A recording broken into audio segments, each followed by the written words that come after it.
Hey there, beautiful brown girl family. Welcome to another episode of Brown Girl Boss. I am going to get everybody in here, y'all. Welcome to the replay. For those of you who are tuning into the replay, I want to make sure that we get the people in here. We have a really amazing show tonight. And we got some stuff that we need to talk about. All right. So, first, though, I want to make sure that you all start introducing yourselves in the comments, that you let me know where you are joining me from. Also, if this is your very first time hanging out over here on BBG TV, please go ahead and share that in the comments as well. All right. Hi there, Alicia. She said, I'm happy to be here, excited to listen in. Just woke up from a nap. That's what I'm talking about. Wanted to be well rested. Welcome. So, y'all go ahead again, start introducing yourselves. Let me know where you are joining me from.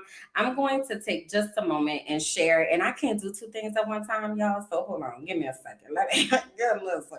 Look, my eyes are 40 something now, so I be having to focus, y'all, so I could get things shared and such. All right. So if you all will do that for me too, that would be amazing, because tonight we talk about rest. And we know the people is tired. Okay. All right. So I just shared. If you will do the same, that will be absolutely amazing. Let me check my comments, see who we have here. We have Tianda is joining us from Indianapolis. We have Amanda is here from Washington. Is it Thais is here from Ohio? Happy to be here. Yes. First time here from Azusa, California. Oh my gosh, y'all are coming in so fast. Oh my goodness. Hold on, y'all. First time, Richmond, Virginia. Welcome, Yasmin. We also have Jessica is joining us from California. Alyssa from South Florida, first time joining as well. Oh my gosh, y'all, keep it coming. So excited. If any of you all there in the comments have been with us, you are a part of the beautiful Brown Girl family, please help me welcome all of our people. All right, so I want to make sure that I do things properly, because sometimes I can get distracted, okay? Because y'all are probably like, who even is this girl that's talking to us? Like, what is this? What am I doing? So let me get on track, y'all. Let me focus. So welcome to BBG TV Mental Health Panel. My name is Kimberland, and I am your moderator. I'm your hostess with the mostest in all things on tonight's show. I am an educational consultant, advocate, and activist. I'm also a certified intuitive melanated life coach. I help people discover and walk out their God-given purpose and calling. I also teach people how to reconnect to their bodies and develop a deep relationship with their intuition. I am so excited about tonight's show. Like, y'all, we had a pre-show before the show, and like, I can't even describe it. So just the energy, the vibe, I am certain that y'all are going to leave better than you came. So I really want to make sure that y'all are locked in, right? So why are we doing this? Well, we found that conversations surrounding mental health issues are subjected to stigmas in our communities. It's not something that we like to talk about, right? And with that comes a lot of shame, a lot of guilt when people are talking about their mental health status.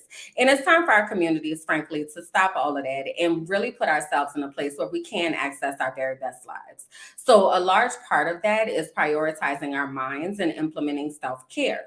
So tonight, we are focusing on creating space for rest, because the truth is, y'all, we tired. Okay, I don't know about you, but we is tired. Okay, so it, like, as Black and brown women, we have been holding the United States of America on our backs since its inception. All right.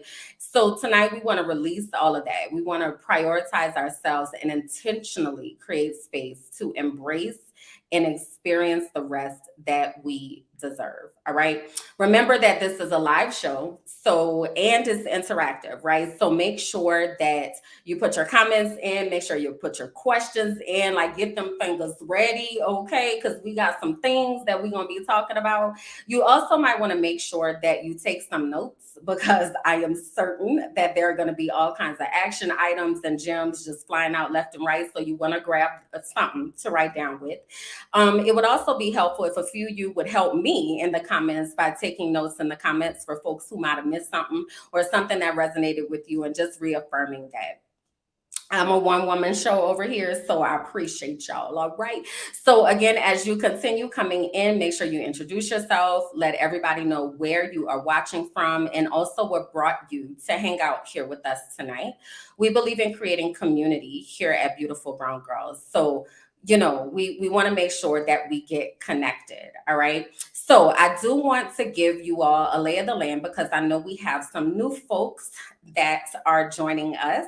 So I want to make sure that you know what this is and what we do here at Beautiful Brown Girls, because this is your first time, right? So here at Beautiful Brown Girls, it's important to us to make sure that we create safe spaces. Sisterhood, support, and self-care drive everything that we do at BBG. And it's really important for us to create community in real life and virtually every single day. So we have a lot of stories of women who have met their next best friend here at Beautiful Brown Girls. And it's really just all about connection, locally, abroad, all the things. All right. So make sure again that you introduce yourselves because you might find somebody that's in your area and y'all might figure that y'all think the same and all that kind of stuff, and then you get to connect. All right. So as you are also here with us tonight and you're enjoying the show and you're like, oh my gosh, this is so much fun, please do give us some emoji reactions, share the broadcast again, tag your friends. If you're feeling led, go ahead and drop some stars. That helps us to continue to create content like this. So yeah, all the things. All right. So I think that's the business, okay, that I needed to get out the way and all of that. So I want to tell y'all about who I have with me tonight. But first, I want to ask y'all a question. So if you will put this into the chat for us, I'm sorry, wait, that's the wrong question, y'all. Hold on. Let me find the right question. Here it is. Okay. When is the last time that you felt fully rested? When is the last time that you felt fully rested? Okay. That's the question that I want y'all to answer in the chat. And while you all do that, I am going to tell you about our guests. Okay. When was the last time that you felt fully rested? Put that into the chat for me. So for tonight's panel, I went and found two amazingly dope people. Okay. I am so excited for y'all to meet them. Their energy is out of control. It's gonna be dope. Okay. So anyway, so first off, we have Dr. Linnell Plummer. As a leading professional in the mental health field, Dr. Linnell R. Plummer is committed to improving the lifestyles of others through the aspects of mental health and character development. A proud Howard University graduate and an active member of Delta Sigma Theta Sorority Incorporated, my soror, a United States military veteran and the CEO of Onyx Therapy Group, an organization she founded in 2013. Dr. Plummer has 18 years of experience working with and specializing in the care of young women, the Black community, and members of the LGBTQ plus community. Her work and expertise has been featured in everything from Essence, NBC, Forbes, The Washingtonian, Time Magazine. That's just a few of them, y'all, okay? She's also spoken at conferences such as Essence Fest for Mental Health America, NYU, and the U.S. Black Chambers of Commerce. We also have Jasmine Forts with us tonight, and she is no stranger to the BBG community. Since last joining us back during the panorama, Jasmine has made some shifts. After climbing the corporate ladder and spending years as a certified career coach and resume writer, Jasmine walked through some life-changing experiences dealing with mental health. Pivoting into a mindfulness state, Jasmine, now a rest alchemist, completed her licenses as a yoga teacher and herbalist. She focuses on working Black women that need help taking sabbaticals, navigating the FMLA process, and sustaining rest and ease in work-life harmony. Simply put, Jasmine is such a big mental health advocate because of her own journey in creating and finding space and rest. Okay, so let me grab these beautiful ladies. Here they are. Hold on, let me get. Hello there, beautifuls. Hey, hey, Hey, You all what are is going on? absolutely gorgeously melanated over there, and I am just so appreciative of it. thank you, sis. So welcome, welcome, welcome. Thank you all both for taking time out of your very busy schedules to hang out with us and talk about rest today. I know this is something that many people are relating to there in the comments, but I wanted to know if you could start us off by sharing why you felt like it was important for you to be here tonight. And Jasmine, I'm gonna have you start, and then Dr. Linnell. Yeah, honestly, it's important because it is how I lead my life and being an example first to women, not only that look like me, but also share a lot of the same cultural experiences, but have, I think, a not a lack of understanding, but we don't really have a toolkit to navigate the importance of rest. And so even just using my life as a testimony, being an example, but also giving practical resources to support rest, it's important that I share because literally being on earth, you're supposed to share, and if we're in community, it's an act of love to my Yeah. sisters. So it was important for me to be here to share the gems and also be in fellowship with y'all because I learn and every time I'm with Black women. So I'm excited. I'm excited. Yes. Yay! So I am here because you asked me. No, I'm just kidding. I'm just kidding. Uh, I said, listen, the sister said, hey, I need you. I said, all right, sis, I'm showing up. Um, Yes. but I'm here because the topic is important to me. Historically, we as Black people, specifically Black women, just haven't had the opportunity to rest. And so I get the opportunity in different settings to really talk to folks about the skill of rest. A lot of times folks think that we're supposed to just know how to rest. But Mm, if your mama didn't rest and your grandmama didn't rest and your auntie didn't rest, how do you know how to rest? When I'm talking to some Black women in different audiences, I'm telling them there's a skill connected to this. And they're like, so rest, you mean like go to sleep? And I'm like, no, sis, I mean like practicing rest. But there was a point when I realized that it was a foreign concept to us as Black people. It just wasn't it's just not part of our lived experiences. And so if we're talking about and wearing t-shirts and have mugs that says I'm my ancestors' wildest dreams, sis, your ancestor wanted to rest. So rest, be their wild dream and take a seat, right? And have a rest and things like that. So it's important to me to talk about it with you all and with the audience because of course I come from that mental health background with the science that's connected to it, the right. neurological connections to rest and how it shows up culturally, how it shows up in our relationships, how it shows up in our relationship with self, our relationship with God, and all of those things. So I do think that it's a bit, I'm gonna be controversial, but I think it's a bit disrespectful to God to not rest. Um, Mm, so I want to talk about that a little bit tonight too. I know the sisters in the audiences are like, wait a minute, sis. We got some sorors right here. They're gonna log off. They're gonna be like, I don't know what to say.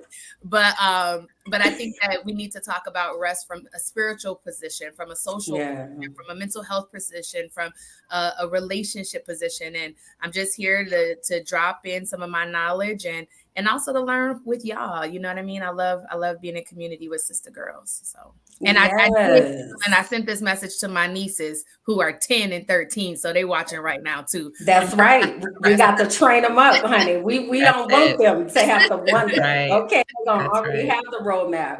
So before y'all came up, I had asked the community when is the last time that they felt fully rested, right? And we have answers like I don't remember. Last year, sometime in my 20s. A couple this morning. Okay, let's see. Um Yeah, so it's been a minute, it seems, since we have experienced this concept of rest. So I guess I almost feel like I need us to norm our vocabulary. So when we are saying rest, what is that? What does that even mean? And that's Jasmine, for whoever wants to jump in. I I, think I, Jasmine should answer because she said something deep last week on the pre-call. So I'm She like, did. You that's right. it. what did I say? Y'all remind me because Because you were talking about the different types of rest, like you were saying there were certain types of rest that we Oh, needed and all that. yes, Yeah, yes, yes, yes, tell yes. them that. Yeah. Okay, got you. Because we were having such great conversation, I didn't know where we were going. But yes, okay. So what I was talking about was honestly understanding our rest deficits, and fully being rested means we understand those deficits in our life. And really there's seven rest deficits that are identified, but what I work with are eight. And the seven that are identified are a spiritual rest deficit, creative, mental, sensory, physical, social, and emotional. But as Black women, Black people, there's a cultural deficit as well that we experience just moving about society. And for example, if and I'll use myself, right? I work in HR, and I'm over several people and dealing with a lot of different employee relations and different things. And especially since COVID, there's another layer of legalese that has happened in the workplace that we're dealing with.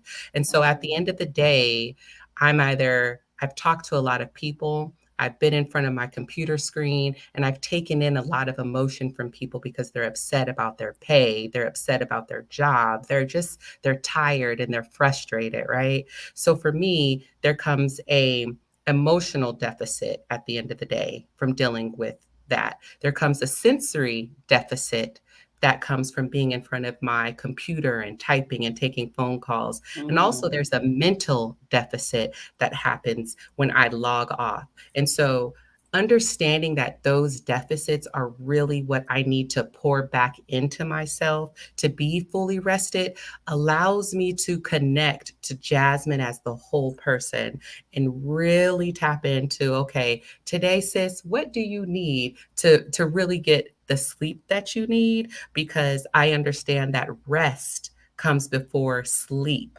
Having a rested Mm. mind allows me to get the healthy sleep that I need. And in order to get that, I have to identify my rest deficits. And it's been just a practice for myself and others that like I'm in community with and sharing this with because we don't know, right? Like if you hate your Right. job and you're working all the hours and you get home, you pour a glass of wine and you sit down, you cut on Netflix and you're like, you know what? I'm just gonna go to bed early. I'm gonna go to bed at 8. I'm gonna wake up at 8, and that's 12 hours of sleep. I should be fully Right. rested for the day. Should be. You should be. Should But be. right, you wake up, you still have the bags under your eyes, you still have the adrenaline in your chest, you still your neck is tense and you're like, "Damn, 12 hours? That should have did the trick." And we just don't understand the practicality and the practice of Mm. really being rested, and identifying those deficits really helps us to get there. And we're all unique, right? All of our pull, all the pull from us is different every day. Sometimes it's not mental, spiritual, sensory, and emotional. Sometimes for me, it's physical, creative, and cultural because I'm code Mm. switching all day. Code switching will Mm. take the life out of you. And I understand, like, okay, Jasmine, I really need to pour back into that, but also, how can I stop the deficit from happening too? And so there's just a lot of conversation with self, a lot of sitting with self, a lot of getting still to understand that and really identifying it for each day and for each person too. Yeah. We just need a moment, Dr. Linnell, before you, because we're some press. So can you name the areas, the types of rest again Yeah, for us? absolutely. Okay. Spiritual, spiritual is one. Mental, creative, sensory, physical, emotional, and social are the seven, but I add the cultural deficit specifically for our experience in society. Thank you. You're And so welcome. I had asked the audience, I was like, did y'all know it was all these types of rest out here? And it was like, no. Um It's so interesting because I didn't mention this to the community. I forgot actually, but I live in Medellin in South America, and that was something I did on my search for rest because I couldn't do it anymore. But I know sometimes I just feel like this extreme exhaustion. So when I heard you say cultural, when you said I'm code switching, because I'm literally immersing myself into a different culture. And sometimes I'm like, I just can't speak Spanish today. I can't. I'm sorry. I've been translating all day, my brain. I just can't do it. And I feel bad. Like, and I always feel like I'm trying to like get myself together. Like, what is wrong with you? You're living in paradise. And, why can't you get yourself together? But that cultural rest really resonated with me. So I just wanted to say that. I'm sorry. Go ahead. I'm No, listening. you're good. Well, what do you do to pour back into your cup there, though? I'm gonna answer that after Dr. Linnell adds what she adds. I'm gonna answer. Jasmine, I love that you listed out those eight elements of rest, because I think like we're seeing in the chat, it's a concept that's foreign to us. So if we're already talking about rest being a foreign concept, think about how breaking all of that down could really be beneficial for us, right? So when I think about rest, I'm thinking about the opportunity, the need rather to regenerate, right? And to Mhm. recharge ourselves. And we use these words like recharge all the time, but our body actually needs the process of rest to reproduce or to expand the blood. And it is in that blood that we see the flow in the brain, right? As we start with that sensory process, right? So when we think about our senses, we all learned them in elementary school, those five senses, what we hear and what we taste and what we touch and what we smell. But in our world, all of that is on overload constantly. Mhm. And if we don't find a way to rest our senses, like you talked about before, Jasmine, when it moves forward into further deeper into our brain and it hits our amygdala, which is where our emotions Mhm. are, you now have Mhm. decreased and sluggish brain, if you will. Your sensory element is already overwhelmed.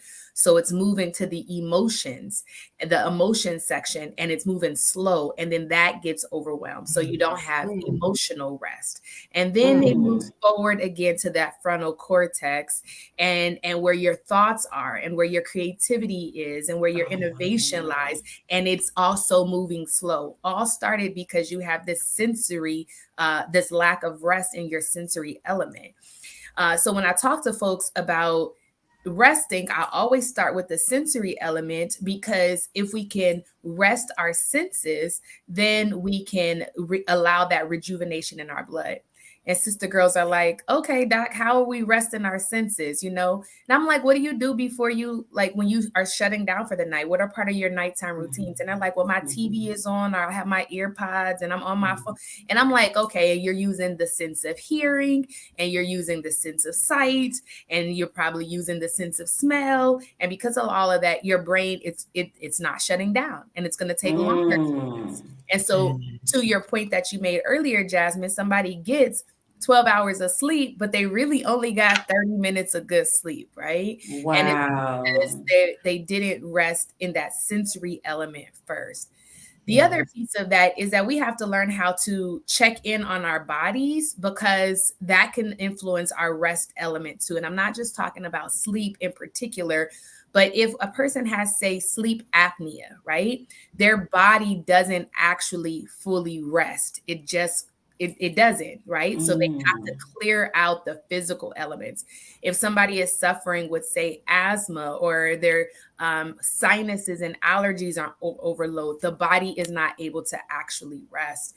And so when I go back to what I was saying before about rejuvenation, um, if the blood doesn't rest and the body doesn't rest, the mind can't rest. And when Right. the mind can't rest, it's likely that the spiritual connection is also Mm, in rift. right? Because you Make don't it plain. Come about on, Dr. Linnell. your God, right? And so it's all of these elements that are connected. And again, sister girls be like, but doc, I sleep. And I'm like, did you fall asleep because you were exhausted? Is that different than rest? Let's talk about it. I feel like a poet. Remember when they used to be like, is that what they said on the other side? Look, you But they are we listening. gotta snap. We got, we in here snapping. It's a cipher, but the point that I'm making is that like rest is comprehensive. It's not just sleep. And I think that's where we get confused about some of this, that we're like, well, I'm gonna get some sleep, or I'm gonna go get a massage, or I'm gonna sit in the sauna over here and all of that, and your body feels rested, but then at some point your mind's not rested, your emotions aren't rested, your spirit's not rested, and you're carrying that over into your relationship with yourself and your relationship with your other folks in your life, your children, your spouses, your coworkers. And of course, we see the outcome of that in that if a person's not rested, they usually have poor performance at work. They have difficulties and issues in their relationships. They don't see themselves as purely as they should, and such. Yeah. I got my cipher snap. Baby, I'm wait, clapping. Can I clap? wait. I'm gonna do you one better. I wasn't expecting to use this tonight, but Yeah. we Oh, yeah, I hear it. listen. I'm just sitting over here. I'm trying to remind myself. I'm like, you're the one moderator. Like you gotta work stuff. You got buttons to press. Right. You got that because listen. So my bachelor's degree is in biology, and lately I have been getting into brain research and neurodivergence and really trying to understand really myself and giving myself grace because there were lots of ways that I had to show up my entire life that were not authentically me, and I'm just meeting myself at 42 and understanding, for instance, my life does not operate on a 9 to 5 schedule. I operate on about an 11 to 1 a.m. schedule, right? And like giving myself grace in that and not beating myself up about it. So I've really been getting into this research, and I was just talking to my life coaches about this of how our trauma is triggered, our amygdala, our fight, flight, or freeze response, how we biologically cannot access that upper brain thinking in those moments, right? But man, the way that you then extra was like, because if you don't have the sensory rest, because then that's gonna lead to the emotions, because then in the things like I gotta go back and watch the replay because I don't what? And get this, sis, during that neural-based research, we have gray matter in our brain, right? And when we're under a lot of stress, so rest connects to stress, right? So if we're able to rest, we actually reduce the stress that we're experiencing in our body. It doesn't mean the problems go away, but it means that we have a decrease in like the cortisol that is being produced. Nonetheless, when we are stressed, it literally eats at the gray brain matter in our brain, and that gray brain matter is what controls our quick thinking, but it also controls our innovation. It controls and innovation is connected to problem solving, right? Like you see a problem and you think about the different ways to solve it only through innovation and creativity. But if you're under a lot of stress, you can't think about how to solve these particular problems, and so you find yourself feeling stuck in more and more problems, which stresses you out even more, and you're actually not resting. So if we start with rest, then we could continue to grow out that gray matter as opposed to having to eat at itself.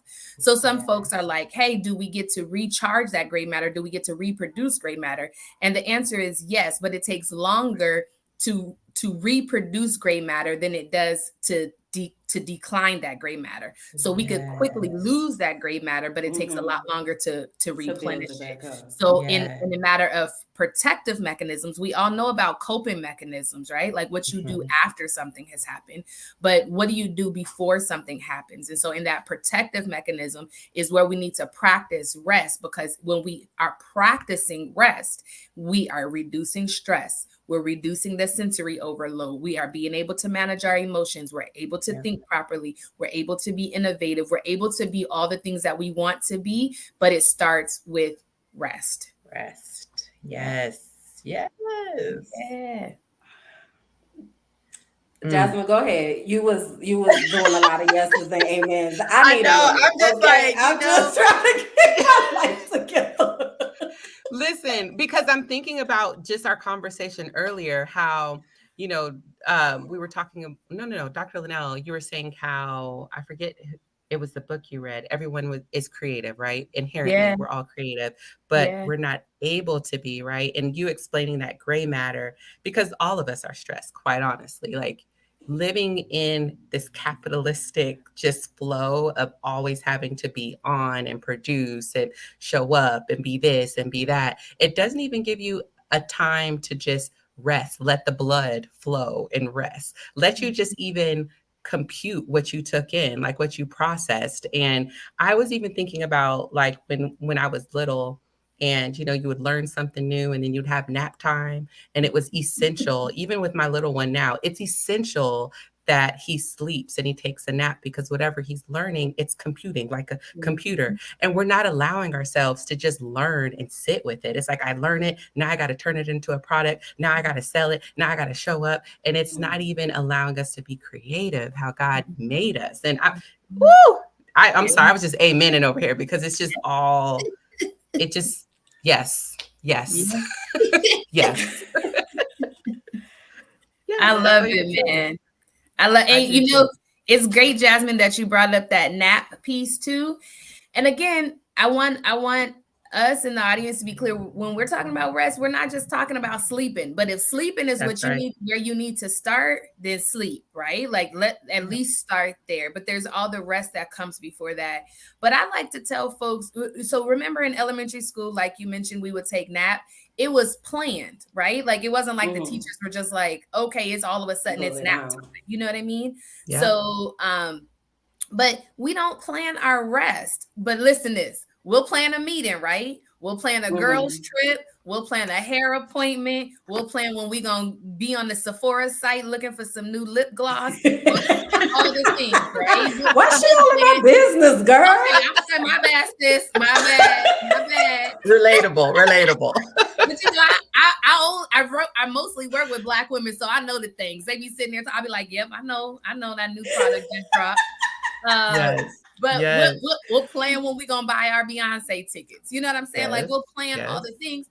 But then when I ask somebody to look at their calendar, they don't have rest on there at all. Not even a bedtime, right? So again, we're not talking about sleep, but why don't we plan rest? We plan everything else. We have a time that we're going to be with our trainer. We got a time we're going to do this. We even have a time of which we're going to go to church or log on into church on YouTube, right? Like, we plan all of that stuff, but we're not planning our rest. And it's because we take it for granted and because we don't know how to do it. Someone in the chat said, I thought rest was for retirement. And get this, when what the research has shown is that most people they go into retirement and they pass away within 10 to 15 years. And it's because they don't know what to do, right? Like, and their bodies just kind of collapse in all of this. If we can rest along the way, then we can have these longer lives that we've been talking about. We can see our children and grandchildren and great-grandchildren, or our godchildren and our nieces and our nephews. But we have to do what we have to do right now. We can't take rest for granted. We can't just be like, oh, it's sleep time, or I'm gonna rest when I go on vacation, because you're going to zip line, right? Or stop playing. But because we say these things and it doesn't actually happen, and we go on vacation and we're coming back and we're more tired than before we went. And it's because we need a vacation from the vacation. Listen, right? But then won't take leave. I'm gonna leave it up. Jasmine, that's on you. You need to tell these people about taking that leave. I know you getting me worked up in my seat. Sorry, sis. Jasmine, tell them, Jasmine. I know. I need to tell them, but you know what? I want to touch on something you said, Dr. Linnell, with the planning of the rest, right? Because the biggest thing I think too, right, is because we don't know, right? We don't Mhm. know. And someone in the chat said, "How do I emotionally rest?" You know, Mhm. it's like, Mm-hmm. how do I rest my sensory? How do I rest my creative? And honestly, it's different for all of us. I had to learn for myself, emotional rest meant boundaries. It meant not having Mm-hmm. relationships with certain people that Mhm. pulled so much for me that I was left depleted and just emotionally in a sunken place. And so that for me, I had to identify, okay, there's certain areas, yes, where you have to give, right? But to the point where you are depleted, well, now this is not just a interaction, it becomes a season, and now it's a lifestyle for me and you. Oh Mm-hmm. no, I Mhm. can't do that, right? So emotionally rest for me means identifying relationships that pull from the emotional place for me. Also, emotional rest meant getting a therapist. It doesn't mean that for everybody, but it meant it for me. I needed so much unlearning, undoing in my emotional state that I literally had to plan that piece for me. That's part of my rest, like planning my therapy. That was a big part of it.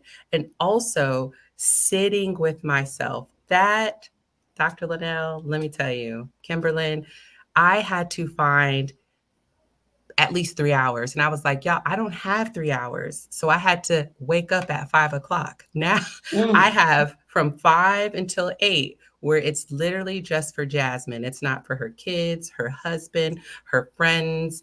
It's me and God. We are Mhm. sitting still. And 3 minutes used to be hard for me to sit still, Yeah. but Mhm. now I get lost in the silence. I Mhm. get lost in it. And I noticed that I was, someone in a sister siesta said it wasn't, they're not downloads. Cause sometimes, spiritual people, we say they're downloads, but she was like, no, they're uploads because it's coming into you and it's lifted. I was like, you know what? I Mm. never thought about it. So Yeah. I'm getting these uploads from God. I'm getting these Yeah. uploads from spirit because I'm being still and I'm Right. understanding in the silence, the external noise is shut out.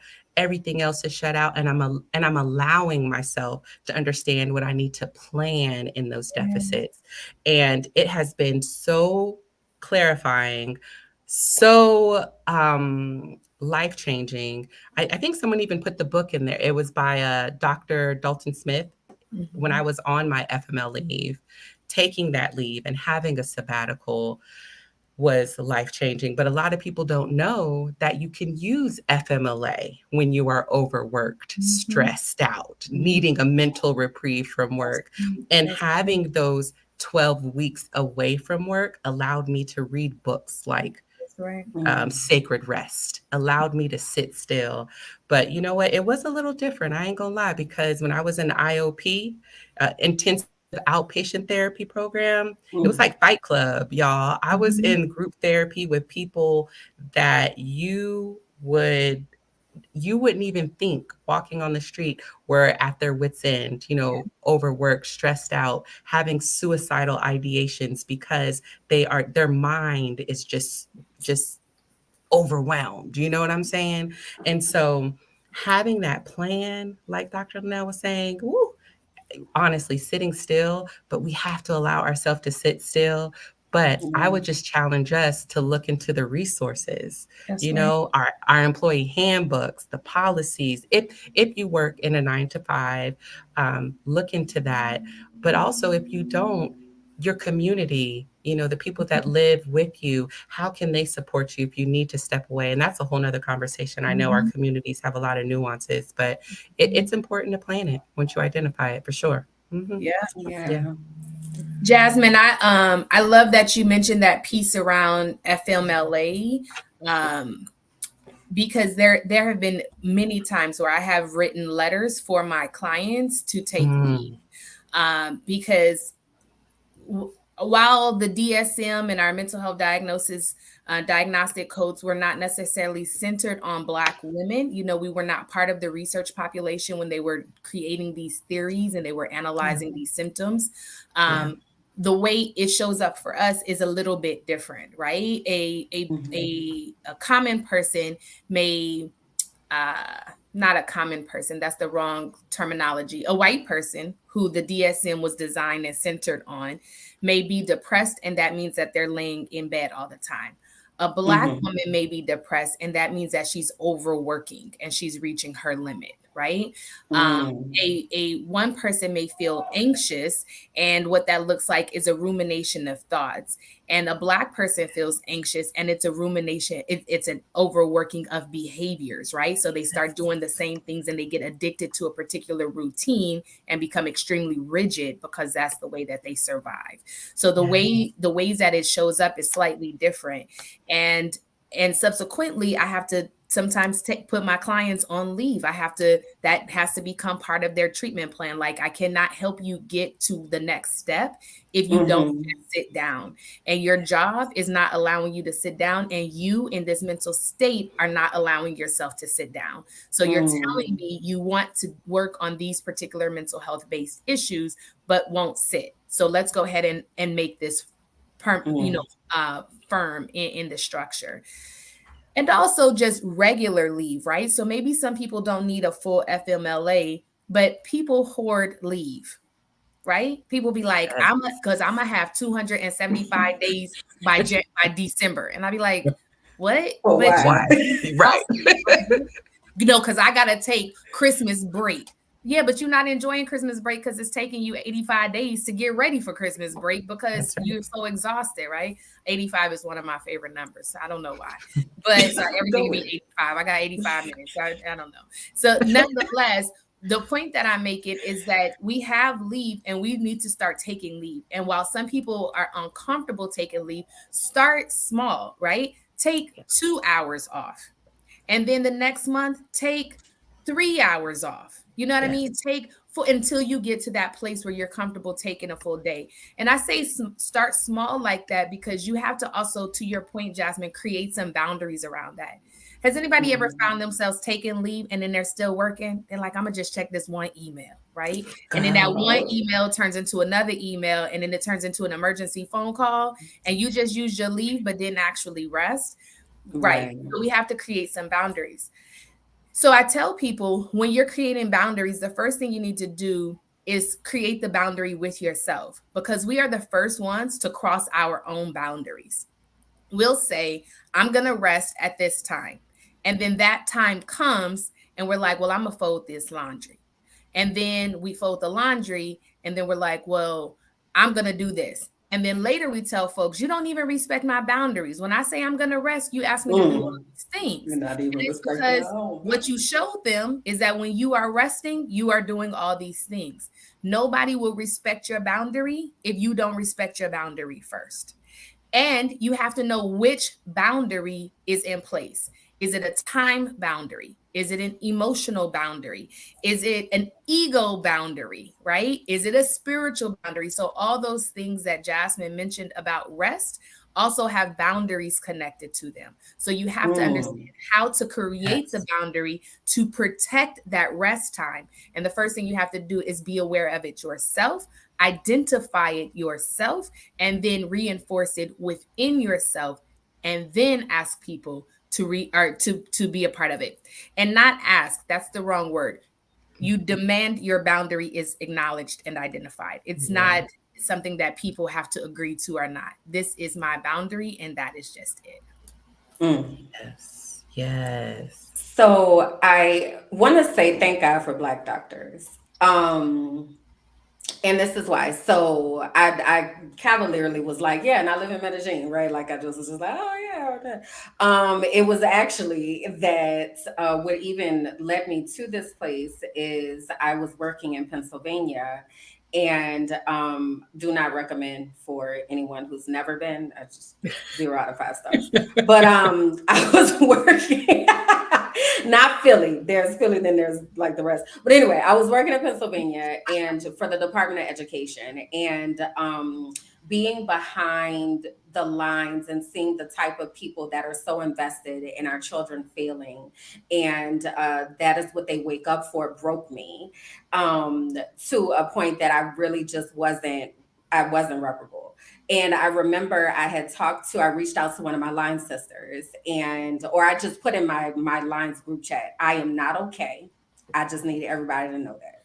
Yeah. And one of my line sisters is a physician. So she called and she said, "What's going on?" And I was like, what happened is I was standing on the third floor of my loft and I had looked over the balcony. I have never said this publicly, Jesus. Okay. So I was looking over the balcony into the living room and I thought to myself, if I fall, it's going to be at least 2 to 3 weeks before anybody knows that I'm dead. Oh, wow. And that thought scared me to death. It was in the middle of COVID. I was in Pennsylvania by myself. And I was like, I am not okay. Like, I've got to let somebody know that I am not okay because I was foggy. I'm already clumsy, so I was falling all the time. So I just knew, I was like, if something happens, I'm gonna be dead because nobody's coming to look for me. I work remotely, like all these things. And she told me to get to a doctor. I didn't know that even a primary care physician is can help you with mental health stuff. I thought I had to find a psychologist, and like it was so much stuff going on. And I remember getting into the doctor's office and they had me fill out this paper, like with the anxiety, depression, the situation or whatever. And I start crying just as I'm filling it out because I know I'm not okay. Right. And so I'm sitting there, I give it to the nurse. The doctor comes in and she was like, "Hey, baby." And she's a black nurse care practitioner, matter of fact. And she said, "What's going on?" And I lost it. I couldn't even formulate a word. Yeah. And she made me take off of work. Yeah. And had she not made me take off of work, I would have never taken a trip to Medellin to even know that it was possible for me to leave the US to save myself. That's right. Mhm. So as I'm hearing you, like, thank God for Black doctors who Yeah. have the ability to say, no, this is legitimate. What you are going through is legitimate and you're not crazy, right? You are experiencing what you are experiencing, and I'm going to do what I can do to help you, as opposed to going to someone else who minimizes our pain and tells us that nothing is wrong with us and continues to gaslight us. And then you're sitting there and they're like, "No, I'm not writing you no to get off of work." Yeah. That's Yeah. right. Yeah. You know? Yeah. We are special because we understand each other in ways that other people don't. Like we like just the fact that the doctor said, "What's going on, baby?" Right? Like, and not, Yes. like, she saw that you needed that nurturing in that moment. You needed that care. And we don't get that, sis. Like, we live in this world and people, they don't treat Black women with care. Like, we are Right. That's right. supposed to just produce and we're supposed to just do this. And that's who we have been in this country, right? Like, that's who we have been socialized to be. And so it takes a lot of work to come outside of that. It takes a lot of acknowledgement. And it takes to create, and it takes to break. You have to break those cycles. I was having a conversation with a young group of a group of Black kids here in DC last week, and one of the youngins, she was probably like 16. She said, "Hey, doc, what happens when you're supposed to, when you're supposed to be the one that breaks things, you break the cycles, but you don't have any support around you to help?" And I said, "Sis, your family not gonna be the one that can support you when you're trying to break a cycle, because you break in the cycle that they are also in. You got to go find some other people who are also breaking cycles, right? And then you guys lean in on each other. In this situation, you got to find other Black women that are resting, because then they hold you accountable to that." My best friend and I were chatting the other day, and she was like, "Sis, I need you to hold me accountable for not doing too much." And traveling was one of the things that she does too much, right? Because she's on sensory overload, she's on financial overload. And things like that. So even some of the things that we find enjoyment in can actually wear us down also. But we have to find those communities. And of course, I believe in therapy. I mean, that's what I do, right? But I also think that sister circles are important. I think that retreats like Jasmine's retreat, the sister siesta, is important. I think that forming communities like this are important, like, but you got to find your group, because when you're breaking cycles, it's not your family that's going to be able to support you, right? Because you Oh bring my it for them gosh. and you're holding up a light that they don't necessarily, and they don't want to see what's in there. You know what I mean? So I got goosebumps. Yes. Cause you know how we were just talking on the pre-show about me dealing with my grandma, my aunt, all yeah. the Mhm. things, right?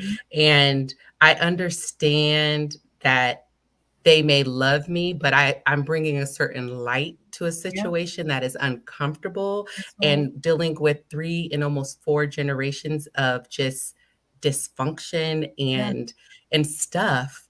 Mm-hmm. It brings out some things in them. And Mm-hmm. I am glad that I've done the work for myself, where I understand that they didn't have access to the resources that I Mm-hmm. do, right? They didn't have Mm-hmm. access and space to therapists and wonderful Black doctors like Dr. Plummer, and the ones that have supported me even through FMLA and IOP, and even some of my friends. So I give them grace, but I understand still that they can't break me. That boundary and that rest that I need, I do have to pull away. And even tonight, speaking with you all, like before I logged on, I was telling you all, like, I just, this is necessary for me. Even this was mental rest for me, Yeah. because Yeah. today was so much, you know? Yeah. And that's how Sister Siesta formed, because I needed community. I just wanted a space. I wanted to be what I needed in that moment of FMLA, right? And when I looked around, I was just like, okay, there's support groups, right? Like AA, there's a support group, or there's support groups for other things, Mhm. but specifically to our experience, there's such Mhm. a uniqueness in dealing with some of those cycles that we're breaking, and that Mhm. experience of, hey, baby, do you need something? Or, Yeah. sis, let me sit on your porch and just Mhm. help you wrap your hair. Or there's Mhm. certain things that we can talk about with each other that others don't get. And so Yeah. creating that community has been Yeah. lifeblood for me. And when you Yeah. start to use your voice and amplify, it gives other people courage to do the That's right. same. And you're like, dang, I don't have to do this by myself. FMLA, being out on FMLA felt more healing, because I wasn't just in that IOP by myself. I had 3 other women coming to my porch doing a meal train for me, saying, Yeah. sis, does your son Yeah. need to be Showing dropped love. off at soccer? You know what I mean? It was like community, you know? Yeah. So Yeah. that is so, so powerful that you said, Dr. Plummer, Yeah. like literally getting in community is rest. Yeah.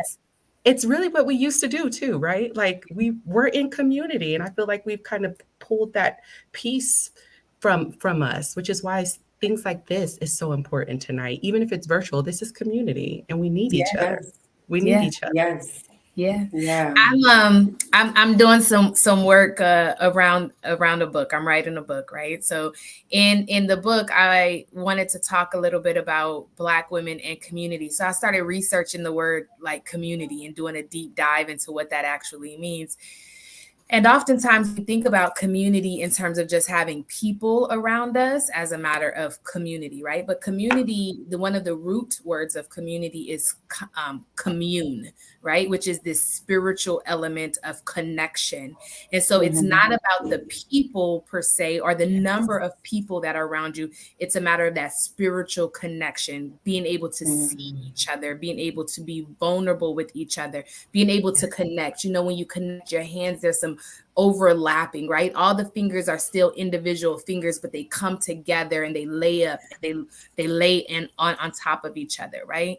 And so when Mhm. we think about community, we have to think about who are we actually having these spiritual connections with, where they can Mm. see us and they can help us. One of my favorite quotes is, I want to be heard not just for what I said, but for what I did not say, right? Yeah. Mm, So who can hear what was not said when you made a sentence? Kimberly, when you said I'm not okay, nobody knew about the other examples, right? Like they didn't know, but they heard you say this okay ain't this not okay ain't a Yeah. record not okay. This a right, different not okay, right? Like, right. but it took that line sister who's part of that community for you to be able to do that. So I'm saying all that because for Black women, our friendships mean something different than white women's friendships. And it has a tribal connection based off of our ancestral history as Black people, but it also has a slavery based connection because when we were removed from our mothers during that slavery process and sold off to these different Mhm. plantations,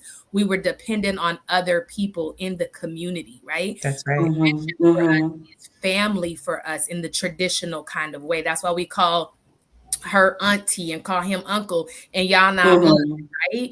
But Yeah. it's the idea of like who is in your community. As children, we didn't get to pick that, but as adults, we do get to pick that. We get to Right. pick who is connected to us spiritually.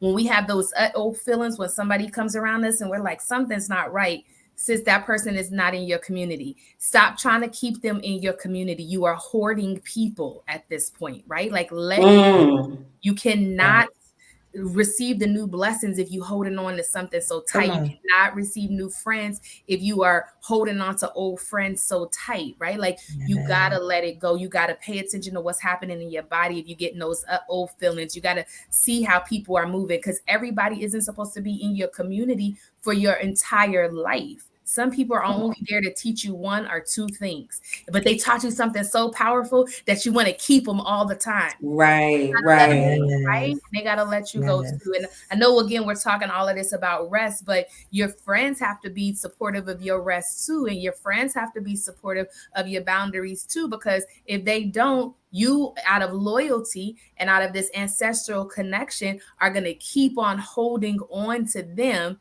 and you're not gonna rest, right? That's right. Mhm. But you're gonna blame them, Mhm. right? It's because Shanika called me last night at 10 o'clock. You the one that answered the phone, sis. That's it. That's So it. Oh, honey, she getting us together. Listen, with this theme of intuition and tapping back into our bodies has kind of been like it's been woven through a few times, and I wanted to grab it this time because it speaks to my spirit because that's what I do is I help people to tap back into their bodies. Um, but there is a I guess I feel like it needs to be said that the reason that we are outside of our bodies is because we've had to be, Mm. because it was for us to survive. And I feel like if we understand that, then we can release that because I feel like we're walking around with that of why am I, just going through the motions and so disconnected and all the things, and not realizing that it's a mechanism that we needed at one point to keep us safe. But now we can release that so that we can embrace this ability to hear when our body is saying, let me go sit down, or let me not talk on the phone today. But because I'm outside my body, because I'm going into these toxic environments, or I'm dealing with toxic people, or I'm in situations where it's just not safe for me to let my guard down, I can't hear what my body is saying. Right. yeah, Yeah. I think that comes with that rest piece also, Kimberlyn, because if we're moving so fast, we don't realize that we're outside of our bodies, right? You ever Mhm. had a Mm. moment where you just sat down and all of a sudden you realize, like, oh, my back hurts, or oh, Mm-hmm. I actually have a headache, or oh, my neck is stiff. But it was only when you sat down that you realized that all of that was happening. Yep. The first elements of rest, when we first get into that practice of rest, is uncomfortable because it's unlearned, but it's also uncomfortable, or excuse me, because we haven't learned it.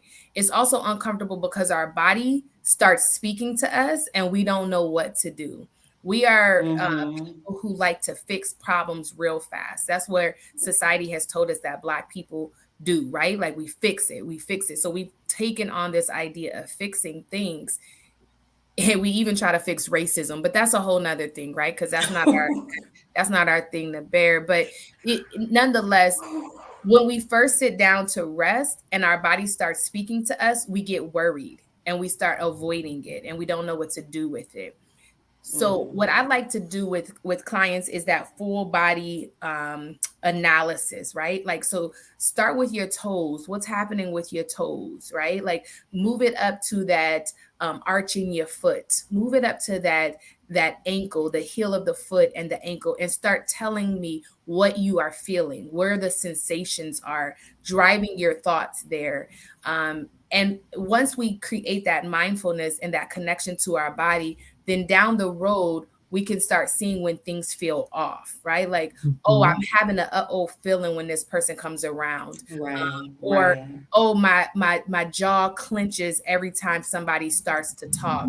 Or when I smell this smell, because trauma is sensory based, it's not always memory based. That when people have experienced trauma, they don't remember the details, but they remember the senses. So have a smell that's around you, and you start realizing that your shoulders are clenching up or your body is clenching up, right? But it comes when you slow down enough to start paying attention to how your body responds in rest, and how it responds when it has been activated in different situations. Some folks use the word triggers as well, but activation or triggers is usually connected to trauma. Activation is what responds in your body, but that's not traumatic based. Wow. That is So so good. Jasmine, I want you to talk about what you've created with a sister siesta, because I get the feeling that some folks are looking for spaces where they can find this community of sisters who are also resting. I'm just getting this vibe over here in the comments. Like they're like, "What in? What this look like? Right. Where they Tell at? me What more." y'all Right? do? I'm Where just I kind of go? getting this feeling, right?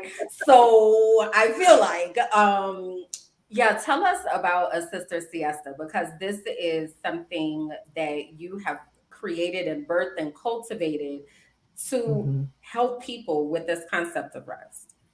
Yeah, absolutely. So, I wrote a book. It's 5 years old this year, called A Sister Siesta. Thank you. Yes, and it started out as just something in my mind, right? Like when I learned about siesta, which in Medellin, do they siesta? Do they take Some siestas or? places, yeah, it'll be from like Okay. 12 to 2.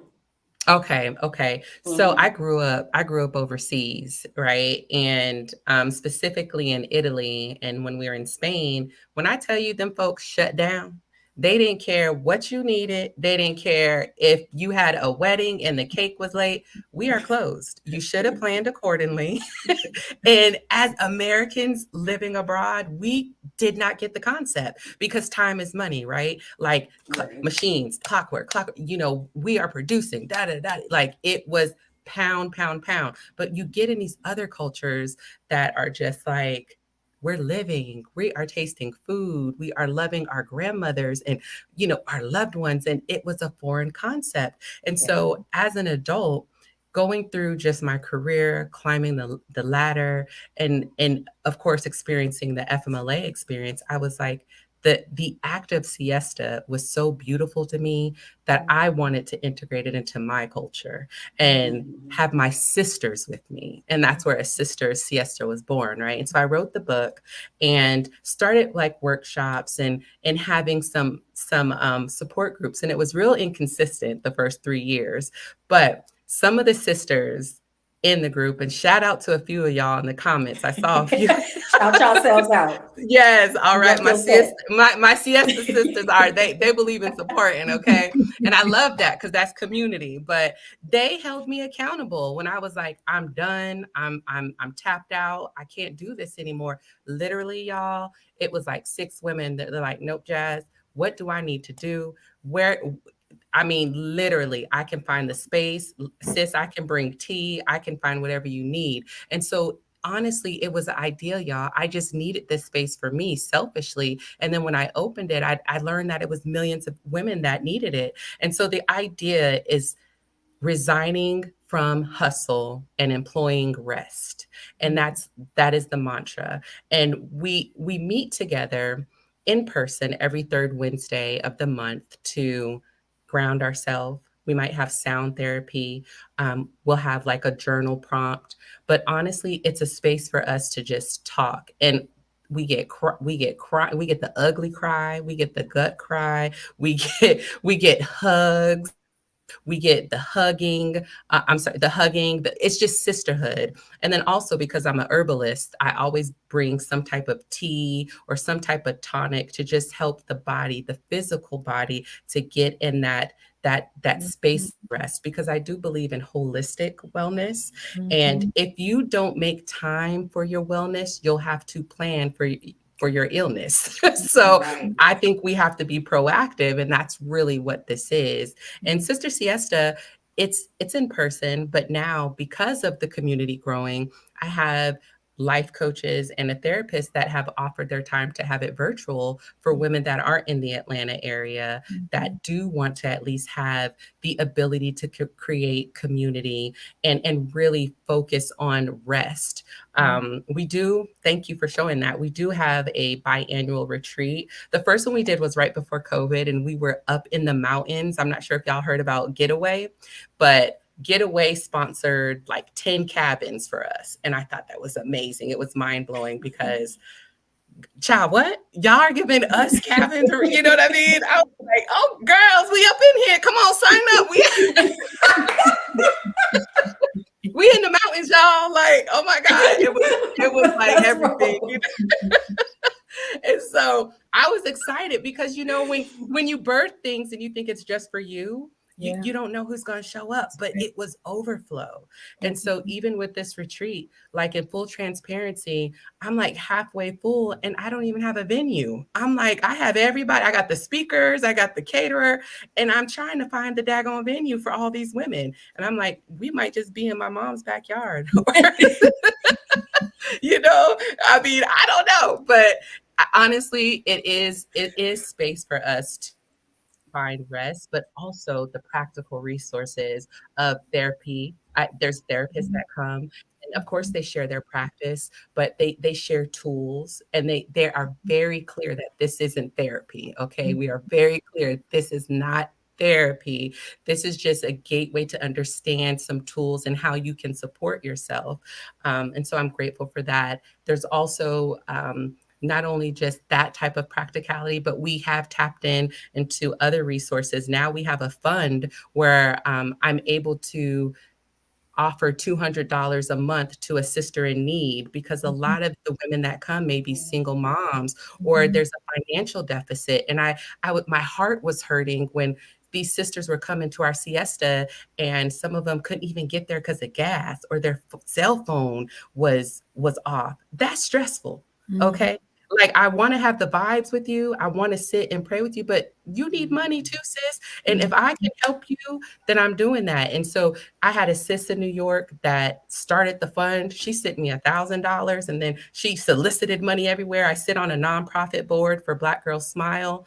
They sent me money, and I was like, you know what? God is the greatest. Just put something in the universe, create it for the community, and the rest will come into flow. So yeah, that's Sister Siesta. That is When's the retreat? the retreat. The first one is June 24th, and then the next one will be in November. Again, we have our support group every month, every third Wednesday. The virtual one is on Saturday, but you can always go on the website, and the whole schedule is listed on Eventbrite. So even if you can't make it next month, the date is up for December. Like, they are holding me accountable. They had their foot on my neck. The collective had their foot on my they were like, Jasmine, if you don't put these dates up, okay? Because people like Dr. Plummer need to get their flight to make it down to Atlanta, okay? Because I need to plan my rest, and you need to help me, Jasmine, by putting the dates up. Thank you. Yes, but listen, I am coming to the Onyx Therapy Group conference. So I told you, when I saw that, I was like, how can I be down? I'm coming to DC, okay? The people need to be there. And listen, both of y'all need to come to Medellin, okay? You know, I was just in Cartagena at the top of April. I was just there in the wall city and everything. So next and time, I'm missing the point about Medellin. I was I'm missing it. going to Oh, okay. Palenque for the drum festival in October. I'm be out there drumming and connecting with the ants, Sounds like and a then I'm gonna date. come over to Medellin. There we But you go. know, I got a thing with Medellin. I was trying to get to Medellin before because Pablo Escobar, that's my man, right? And so he buried something on the side for me. He told me where to go get it so I could get the treasure. I've got to get my money. It. Okay. Okay. No, that's not Okay. working. I watched Narcos, guys. I watched Narcos. I was the only one. I did too. I loved it. No, I knew what you were talking about. I love Narcos. It wasn't, I wanted the money. I didn't want the other stuff. If that's what y'all was thinking, I don't want that. Understood. Listen, I have so many stories about leaving here versus coming here. Like it's very, very, very interesting. So listen, community, we have maybe about 10 minutes, y'all, before it's gonna be time for us to close. What questions do you all have? Okay, what questions? Now, keep in mind, this is not therapy, so we can't get super deep, but while we're waiting for what's some up, of those questions to come in, I also wanted to talk about how to set your environment up for rest, because Yes. it's not, so please, folks, put those questions out. But when we are setting our environment up for rest, we need to make sure again that we are setting boundaries around those senses and allowing that to the senses to go on rest too. So our environment, our room needs to be at a proper temperature. It should be a little bit more on the cooler side. I know my family that's watching right now is like, girl, you like your house hot, but to rest, you need to have your room a little bit cooler, and you need to turn off your electronics, right? You need to make sure that your TV is off, your iPhones and all of that, your Samsungs, all of that stuff is off. You don't need to have anything in your ears because that's concentrating that hearing sense. So you want to turn all of that kind of stuff off as well. And even though you're not going to sleep, you can cover your eyes. You can put something over your eyes and practice a mindfulness exercise like I talked about, like feeling your toes and feeling your ankles and things like that. So what you really want to be able to do is create an environment that doesn't have a lot of sensory experience. If you want to burn something like incense or sage, have it off to the side, not so close to wherever you're resting, so that you can just allow everything to decompress. When we're talking about that emotional boundary in that environment as well, you need to go ahead and tell people that this is your rest time and you are unavailable during that time. And with that, try to not communicate with people for about 15 to 30 minutes before you go into rest. And when you come out of rest, also try to not communicate with people for at least 30 minutes to an hour. That way you can get the download, or like Jasmine said, this upload. You start getting this freshness of ideas, this freshness of feeling, this freshness with self. But while we're talking about rest, I want you to be intentional about how you set up your environment so you can actually rest, because otherwise you'll be distracted by everything that's around you and won't actually go into that space. And can Yeah. I ask a question? How long of time should this be? This time period that's set? Yeah. Everybody should start at what their general baseline is, right? So don't try to start rest and go right into an hour's rest. That may not work for you. And for some people that could create anxiety because they start thinking about all the other things that they have to do, and feeling guilty for the fact that they're resting. So I suggest starting your rest element at about 5 minutes and then slowly increasing it to 10 minutes and then increasing it to 15 minutes. But if 5 minutes is all you can do right now, that's okay, because it's a skill, right? And when you have a skill, you have to learn it and you have to practice it and you have to reinforce it. So start with 5 minutes. Shut off communication with folks 15, 30 minutes ahead. 5 minutes of solid rest, shut it off again at the end of that. Increase it slowly until you can get to the place that feels very comfortable for you. Yes, that is so good. That's even what I had to do in my practice. So yes. Yes, Yeah. yes, yes. I think someone was asking about the books for Yes, the eight book types of rest. recommendation. So I would say the one specifically that talks about the rest deficits is Sacred Rest by Dr. Sandra Dalton Smith. That's where I learned specifically about it. And the eighth one came just from my own, I guess, research and social action within my community. And that's why I added to my toolkit. My book, Sister Siesta, is more of an HR approach, like the practical sense of how to take rest as a working Black woman in corporate America. So those are the two books that I would recommend for sure. There's also the Nap Ministry, right? I don't know if you all are familiar with Nap Ministry. Mhm. What is the name of the book, y'all? Do you know? I can't remember the title, but it's the Nap Ministry. Uh, that book, man, whew, she was yelling at me Is off it those Rest is pages. Resistance? Yes, Yeah. yes, yes. An absolute recommendation. An absolute recommendation. Um, it's like if when you're in church and you felt like the pastor was like speaking specifically to you, like we were feeling today when Dr. Plummer was talking about going on vacation and we zip lining and playing and And everything. going in Sephora and get my lip Right. gloss. Right, Girl. right. Hitting you upside the head with the message. That's how that book was, for sure. You know, Yes. we over here teasing and stuff. Why my mother-in-law texted me during this call talking about, I don't know if you guys saw me look down real quick, because whenever she texts, I'm like, what happened? You know, is everything okay? Why she text me talking about you telling everybody to rest? When's the last time you rested? Uh-oh. Uh-oh. Uh-oh. Excuse me, ma'am. Why You had did said, hey, you had did said something earlier about like accountability and such and like community. And Kimberly, no, I believe that was you. Was that What's no. that roll the playback, y'all? It was Jasmine. Jasmine said it. It was Jasmine. But When you but was at least over there like, mm-hmm. I might have said it, but you know, my body was taking over. I'm a vessel of God. I didn't control that. Amen. You know what I mean? So, Understood.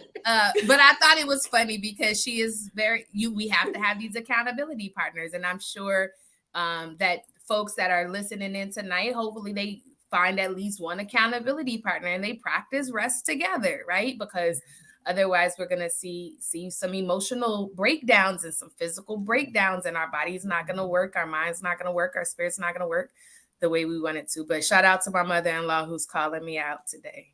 I love you. Yes. Amen. We had another Geneva wanted to know suggestions for women support groups in NYC. Anybody know anything on that? Yeah, a matter of fact, the woman that I was talking about that supported even a lot of the things that I'm doing, her name is Sable, and she runs Real Brown Girls. Oh, I know Yeah, Sable. you know Sable. That's my boo. Yes, She she had a a mama group. I know her son is so cute, and we were supposed to go do Anita Baker, but we didn't go. But anyways, that's another topic. All right, But we can stop it. All she right. right, she has a group specifically for professional brown girls in New York. I know that she's on a sabbatical too because she did have a baby and just life is lifing. But there are some other things. Kimberlyn, can I share them with you? And can you share with the community? Yes. Is there like an email? Okay, Yep. that's what I'll do. I'll do that. I'll And share that with also, you. you all, because you all were so gracious in being here, you're actually going to get access into our VIP members network. So you'll be able to share things in there as well and such. So yes, that. Awesome. Mhm. Yes. So Tianda had a question. She said, I want to be an advocate or worker in the space of rest for women of color. Tips on how to get started, creating a community, on making rest a priority. Mhm. Start. Yeah. That's yeah. Honestly, I mean, that's literally just speaking from my experience, right? Like what we are building, sis, has no blueprint. So you literally just have to start, and God will, where there's vision, there will come provision. And I know it sounds so, I don't know, like woo woo, but I standing in the It's real. space that I'm standing now, I just knew that I needed this. And if I needed this, I wasn't alone, because I understand, as a creature of God, I'm not really an individual. We're all in this together. It's a collective. We're in a flow. And so if I'm feeling this, I know you have to be feeling it too. And so let me just step out, because if I'm obedient, the provision will happen. But if I don't do it, guess what? Somebody else is going to do it. The plan isn't going to stop because you don't start it. So I'm just going to say, start it, sis. Like, literally, just start it. Whatever is in your spirit, just stand it up. It doesn't have to be perfect, because I'm 6-7 years into this, and it's really just now getting formal structure and things, So just start it. I wish I had more to say, but that's really from the heart. Like, That was the start it. word. And to add on to that, it's really about, again, going to your baseline, right? So Tianda, if it's you and one more person, then you guys start it together. And then you add in another person if you want, and add in another person. If it happens to be in your living room, or it happens to be in the park, or it happens to be by a lake or wherever, right? Like, it's two, I'm not super religious anymore, but when 2 or 3 are gathered, right? Like, God will be there. You will have it work out in those ways. I love that you said, when there's a vision, God is going to make that provision. So I agree with Jasmine. Just simply gather at your baseline. 1, 2, 3 people, someplace that's local, someplace that's easy, and it'll grow from there. Yes. I would say, the libraries, public libraries, they're free, and just book a room. If you don't want that energy in your home, because I'm sensitive to energies too, because people will come, I promise you, put it out there, but invite them to the library. And the weather is nice, go to the local park, because sometimes we meet in the park, just to give that rest to our sensory, right? To give that rest to our spirit. We're in nature some of the time. And so it like Dr. Linnell said, start with your baseline, but there's resources. I think we just don't tap into them, because we do come from sometimes just like a scarcity mindset. We don't think things are available to us, and they are available to us, and you can use them to support your vision for sure. Yeah. Oh, I love this. This has just been all the things. I can't wait to go back and watch the replay, because the gems were just, I was over here working, and I need to come back and have me some mental rest while watching this replay. In a moment, I'm going to ask both of you to give a final word. I want to do a quick commercial break for everybody who is here, to let you all know how to make sure that you are connected to us. So please make sure that you go to our website, beautifulbrowngirls.com. There you will be able to find whether you have an in-person brunch chapter in your area, or see all of the things that we are doing, learn about our new foundation that we have. You can learn all the things there. We also want to make sure that you are connected to us on Facebook and YouTube at Beautiful Brown Girls. We also have a Facebook group called Beautifully Shaded, and on Twitter at Beautiful Brown U. You all may have heard me mention a moment ago that we also have a VIP members network, and that is the place where you can get even deeper connection. You get discounts on all of our brunches and events. You're the first to know about all of the things, like our girlfriends getaway, and it really is an exclusive place, free from the algorithms and all the things trying to hold the brown girl down. Okay, so if that's something that you're like, I think I want to holler at that, then go ahead to that website, tinyurl.com/BBG mental health panel. Quick programming notes on next episode of Brown Girl Boss. We're here every other Wednesday. We will be on with Melissa West. She is a legacy coach, and she will be talking to us about legacy and what we are leaving behind for the people that are coming after us, and leveraging things like life insurance to be able to create a life now that we can actually thrive in, and also prepare for when we leave this space. So mark your calendars for that. Again, that's on our Facebook and YouTube pages at Beautiful Brown Girls. Also, while you out there clicking around and all the things and such, stop by your girl. Okay, you can learn all about what I do over on KimberlyJackson.com, and you can also Follow me in my new venture at Minding My Black Ass Business, because that's all I be trying to do, y'all. I swear I just be trying to mind my black ass business. So come over there. I've got merch and all the things. You can see all the shenanigans and as I am frolicking about in Medellin, Colombia. So having said all of that, ladies, what final word would you like to share with the people? Go Jasmine, I'll ahead, have you Dr. go first. Oh, me? Okay, Okay. I well, Dr. mean, Plummer, go first. Who's going first? Dr. Plummer, I went first coming into the show. Go ahead, Dr. Plummer. I feel like this is double Dutch. We're gonna get in there when we can, right? I'm so black, y'all.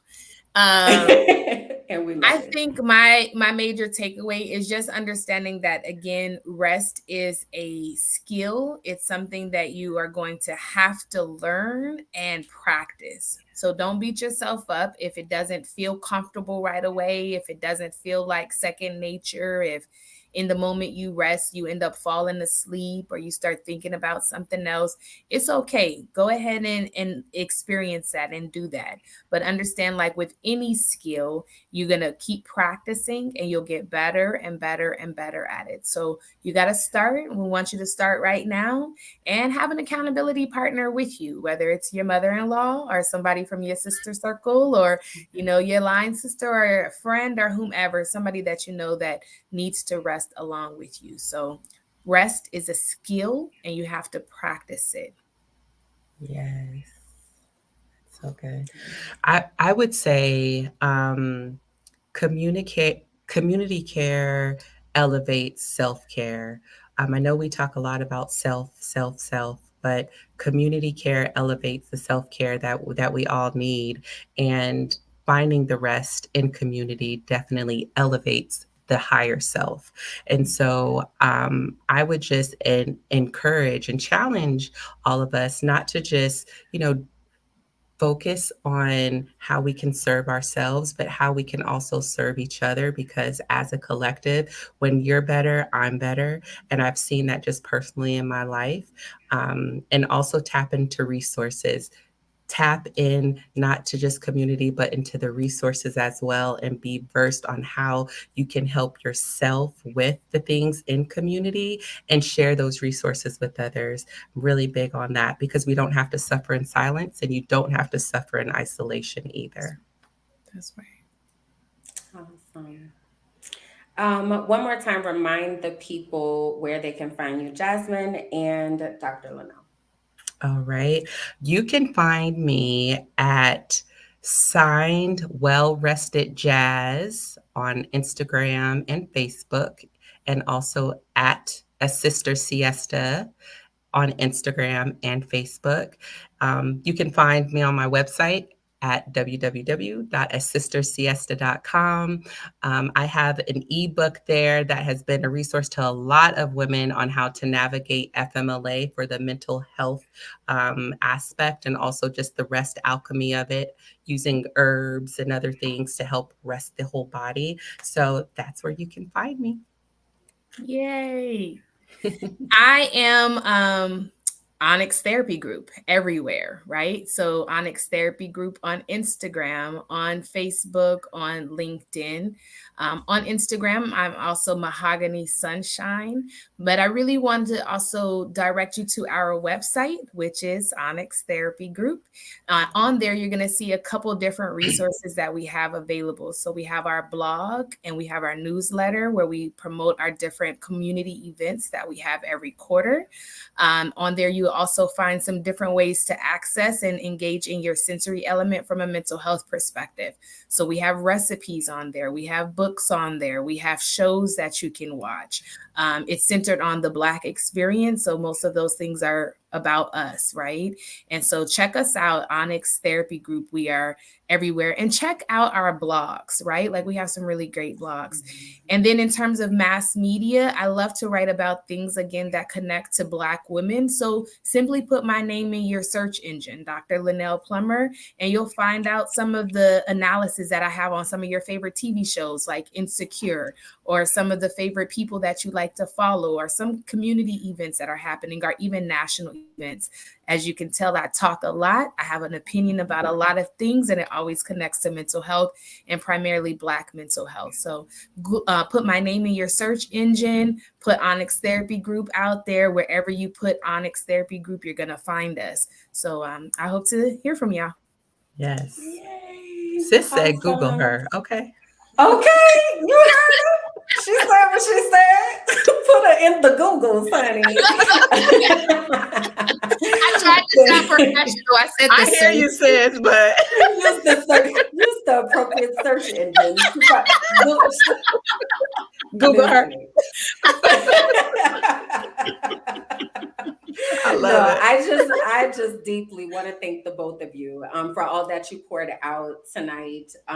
Like I said, I really do need to go back and watch the replay because this has been rest for so many of us in really having a real conversation, a practical conversation, a transparent and vulnerable conversation about what this looks like and sounds like. So I am deeply grateful and want to also let you both know that you are forever connected to Beautiful Brown Girls and me. Okay. So just so we clear. All right.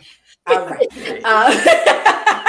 But no, thank you all so much. And thank everyone who was watching, y'all. The conversation doesn't stop here. You can continue to like, to share, to comment, to tag your people.